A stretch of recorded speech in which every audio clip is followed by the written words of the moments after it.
যারা শায়েখ আহমদুল্লাহ সাহেবের মতো নিজের সন্তানকে প্রতিষ্ঠা করতে চায় তাদের জন্য কি করা উচিত? এই জন্য দুইটা জিনিস মেইন হলো, একটা সাইকেলের দুইটা চাকা থাকে, যে একটা বাইসাইকেল হোক মোটরসাইকেল হোক দুইটা চাকা থাকে, যে কোনো একটা পাংচার হইলে ওই সাইকেল আর সামনে আগে আনে।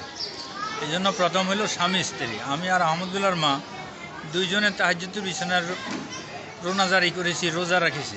আহমদুল্লাহ পড়তে চায় না, মার্বেল খেলা লাগিয়ে গেছে, কিন্তু আমাদের চোখের পানি রোনাজারিকে আল্লাহ পাক কবুল করছে। তো এই জন্য সাধনা, এই সাধনা করলে একজন করতে হবে না, দুইজনে করতে হবে, এটা হলো ফাউন্ডেশন। মা বাপ দুইজন যদি এই হয়, তো আমার 4টা সন্তান আলহামদুলিল্লাহ 4টাই ওই অনুকূলে গড়ে উঠছে। আহমদুল্লাহ একটু বেশি প্রসার লাভ করছে, বাকিগুলো তো চেষ্টা আছে।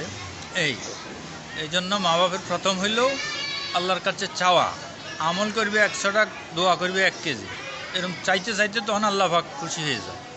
তো আল্লাহ তাকে একটা ফুল বানাই দিছে।